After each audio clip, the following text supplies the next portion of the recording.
도널드 트럼프 미국 대통령 당선인이 캐나다와 그린란드, 파나마 운하를 미국이 갖고 싶다며 우방국의 영토 주권을 위협하고 있습니다.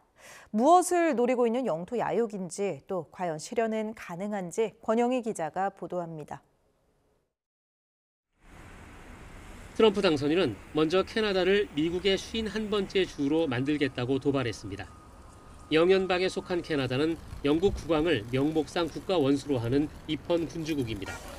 미 연방에 가입하려면 헌법을 고쳐야 하는데 캐나다 상하원과 모든 지방의회가 만장일치로 동의해야만 가능합니다. 현실성이 떨어지는 주장으로 결국 협상용이라는 시각이 지배적입니다. This administration would like to see happen, which is to slow the tide of illegal immigration across the border, as well as slow the tide of illicit drugs across the borders. 최근엔 1999년 완전히 반환한 파나마 운하 운영권을 가져오겠다고 선언했습니다. 월스트리트 저널은 1989년 독재자 노리에가를 무너뜨리기 위해 미국이 파나마를 침공했던 사실을 짚었습니다. 이런 경우가 아니라면 1세기 전에 지은 운하 통제권을 회복할 능력이 없다고 지적했습니다. 파나마 운하는 남미 대륙에서 출발한 이민자들이 미국 국경에 도착하려면 반드시 거쳐야 하는 지점입니다. 결국 파나마가 국경 통제를 강화하도록 만들려는 의도일 수 있습니다. Esas cosas pueden ser que Panamá acceda a recibir a los migrantes irregulares de los Estados Unidos. Ese otro puede ser que Panamá de alguna forma enfríe las relaciones con China. 국가안보와 전 세계 자유를 위해 미국은 히토류 등 천연 자원이 풍부하고 지정학적으로 전략적 가치가 큰 그린란드를 매입해야 한다고도 주장합니다. 2009년부터 독립선언 권리를 확보한 그린란드는 주민이 5만 6천 명뿐으로 덴마크에 경제적으로 크게 의존하고 있어 여전히 덴마크령으로 남아 있습니다. 그러나 북극 패권 교두보 확보와 히토류 채굴 기회를 놓고 트럼프의 관심이 계속될 수 있다는 분석입니다. YTN 권영입니다. 파나마 운하 운영권을 되찾겠다고 선언한 트럼프 당선인이 자신의 측근을 파나마 대사로 지명했습니다. 또 파나마가 사실상 중국 식민지란 주장을 퍼나르며 운하 반환이 진심이라는 걸 재확인했습니다. 워싱턴에서 권준기 특파원이 보도합니다. I say very foolishly by the United States, this complete rip-off of our country will immediately stop. 파나마 운하 운영권을 돌려받겠다고 주장한 트럼프 당선인이 파나마 대사로 케빈 카브레라를 지명했습니다. 플로리다주에서 자신의 선거운동을 도왔던 측근으로 친트럼프 싱크탱크인 미국 우선주의 연구소 직함도 가진 인물입니다. 트럼프는 카브레라가 미국에 바가지를 씌우는 파나마에서 국익을 대변하는 환상적인 일을 할 것이라고 SNS에 썼습니다. 앞서 트럼프는 미국 운하에 온 걸 환영한다는 사진을 올리며 파나마를 도발한 데 이어 파나마는 사실상 중국 식민지고 미국 국익을 위해 긴급 조치가 필요하다는 게시물을 퍼날랐습니다. 또 파나마 운하를 불법으로 운영하는 중국 군인들에게 크리스마스를 축하한다며 수십억 달러를 부담하는 미국은 운하에 대한 발언권이 없다는 글을 올렸습니다. 트럼프는 관세 문제로 갈등을 빚고 있는 캐나다에 대한 조롱도 이어가며 캐나다가 미국의 51번째 주가 된다면 세금이 60% 감면되고 기업 규모가 2배로 커질 거라고 주장했습니다. 또 아이스하키 전설인 웨인 그레츠키를 캐나다 총리로 만들기 위한 운동을 시작해야 한다고 말했습니다. 영토 매입을 주장했던 그린란드에 대해서도 그린란드 주민들은 미국이 오기를 원하고 우리는 갈 것이라며 그린란드를 소유한 덴마크에 대한 도발도 멈추지 않았습니다. 덴마크 정부는 트럼프의 주장 이후 그린란드의 군사시설 강화를 위해 국방비를 2조 원 넘게 증강하겠다고 발표했습니다. 워싱턴에서 YTN 권준기입니다. 도널드 트럼프 미국 대통령 당선인이 공개적으로 그린란드를 매입하겠다는 의사를 밝히자마자 덴마크가 그린란드 방위비 지출을 대폭 증액했다며 즉각적인 반응을 내놨습니다. 트로에스 룬 포울센 덴마크 국방부 장관은 현지 시간 24일 그린란드 방위비 지출 확대 패키지를 발표했다고 영국 BBC가 보도했습니다. 다만 정확한 액수는 밝히지 않은 채 100억 크론의 단위라고만 언급했습니다. BBC는 현지 매체들이 패키지의 규모로 120억에서 150억 크론의 수준을 예상하고 있다며 최소 15억 달러에 이를 것으로 추산했습니다. 포울센 장관은 지난 몇 년간 북극 지역에 충분한 투자를 하지 못했지만 이제는 주둔군의 전력 강화를 계획하고 있다고 밝혔습니다.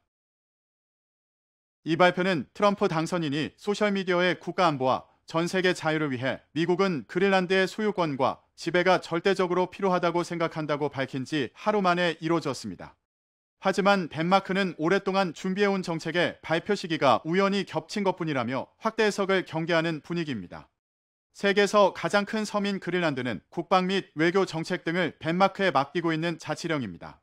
히토류 등 천연 자원이 풍부하고 지정학적으로도 전략적 가치가 크다는 점에서 이미 첫 번째 임기 때에도 그린란드 매입 의사를 밝혔던 트럼프 당선인의 이번 언급을 단순한 농담으로 치부할 수 없다는 분석이 나왔습니다.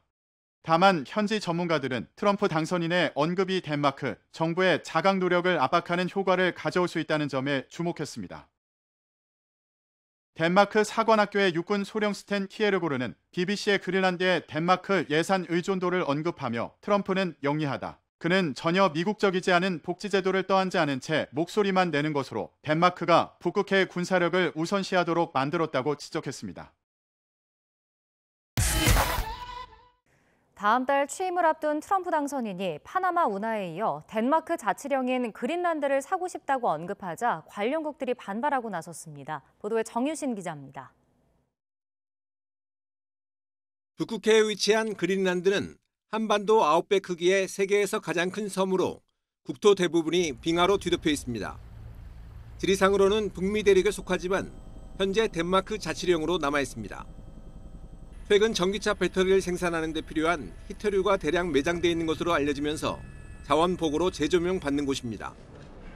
그런데 현지 시간 22일 도널드 트럼프 당선인이 덴마크 주재 대사를 지명하면서 그린란드를 사고 싶다고 언급해 국제적인 파장이 커지고 있습니다. 국가안보와 세계 자유를 위해 그린란드 소유와 지배가 필요하다고 공개적으로 다시 밝힌 겁니다. 미국이 그린란드에 눈독을 들인 건 트럼프 당선인이 처음이 아닙니다. 2차 대전 직후인 1946년 트루먼 전 대통령에 이어 트럼프는 첫 임기였던 2019년 이후 그린란드에 관심을 보여왔습니다. 그린란드와 덴마크는 일기 행정부에 이어 즉각 반발하고 나섰습니다. 그린란드 무테 에게데 총리는 SNS를 통해 팔려고 내놓지도 않았고 절대 팔지도 않을 것이라며 단호하게 거절 의사를 밝혔습니다. 뉴욕타임스는 트럼프가 국가안보와 상업적인 이익이라는 차원에서 그린란드에 관심을 보이고 있다고 분석했습니다. 그린란드를 편입할 경우 중국 히토류에 대한 의존에서 벗어날 결정적인 기회가 될 수 있어 부동산 업자 출신의 본능이 작용했다는 평가입니다. 또 트럼프의 미국 우선주의는 세계 최대 군사력을 바탕으로 팽창주의적 성격도 갖고 있다고 짚었습니다. 트럼프 당선인은 파나마 운하의 과도한 통행료를 이유로 반환을 언급해 파나마 정부가 강력 반발하기도 했습니다. If the principles, both moral and legal, of this magnanimous gesture of giving are not followed, then we will demand that the Panama Canal be returned to the United States of America. 앞서 트럼프는 캐나다를 겨냥했어도 25% 고율 관세 방침을 발표하며 미국의 쉬운 한 번째 주가 되면 어떠냐는 선을 넘는 발언으로 도발하기도 했습니다. 모두 외교 분쟁으로 커질 수 있는 사안들로 취임을 한 달 앞둔 트럼프의 돌발 행보에 관련국들의 고심이 커지고 있습니다. YTN 정유신입니다. 도널드 트럼프 미국 대통령 당선인이 덴마크 주재 미국 대사 지명을 발표하면서 덴마크령 그린란드의 미국 편입을 다시 주장했습니다. 트럼프 당선인은 현지 시간 22일 자신의 소셜미디어에 올린 글에서 켄 호월이 전 스웨덴 대사를 덴마크 대사로 지명한다고 밝혔습니다. 이어서 국가안보와 전 세계의 자유를 위해 미국이 그린란드를 소유하고 통제할 절대적 필요성을 느낀다고 주장했습니다. 덴마크 자치령인 그린란드는 트럼프 당선인이 집권 1기인 2019년에도 일방적으로 매입 의사를 밝혀 덴마크에 반발을 낳았습니다. 반발에 맞서 트럼프는 예정됐던 덴마크 방문을 전격 취소해 동맹을 무시했다는 비판을 받기도 했습니다. 이런 가운데 대통령 취임도 하기 전에 대사 인선을 잇따라 발표하는 데 대한 비판도 나오고 있습니다. 데니스 제트 미국 펜실베이니아 주립대 교수는 지난 21일 과거에는 적어도 정식 취임 뒤에 대사를 임명했다며 당선인이 이렇게 대사 지명자를 무더기로 발표하는 건 본 적이 없다고 영국 일간 가디언에 말했습니다. 트럼프 당선인이 과도한 운하 통행료를 이유로 파나마 운하 반납을 언급하자 파나마가 이에 발끈하며 외교 쟁점이 됐습니다.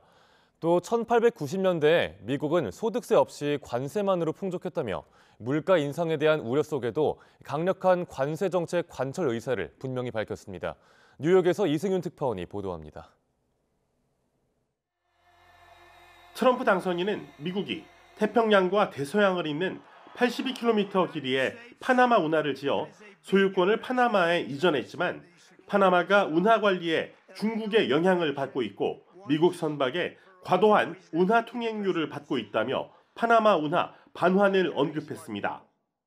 If the principles, both moral and legal, of this magnanimous gesture of giving are not followed, then we will demand that the Panama Canal be returned to the United States of America. 이에 호세 라울 물리노 대통령부터 야당까지 파나마에선 강력한 반발 기류가 형성되며 양국 간 외교 쟁점이 됐습니다. Como presidente, quiero expresar de manera precisa que cada metro cuadrado del Canal de Panamá y su zona adyacente es de Panamá y lo seguirá siendo. La soberanía. 트럼프는 1890년대에 미국은 소득세 없이 관세만으로 풍족했다며 물가 인상 우려 속에도 강력한 관세 정책 관철을 시사했습니다. 이어 취임 첫날부터 바이든 행정부의 에너지 생산 제한과 전기차 의무화 조치를 폐지하겠다고 예고했습니다. 구체적으로 휘발유가 리터당 0.49달러 하던 시절이 좋았다며 석유와 가스 시추를 통해 에너지 가격을 낮추겠다고 재차 강조했습니다. 뉴욕에서 YTN 이승윤입니다.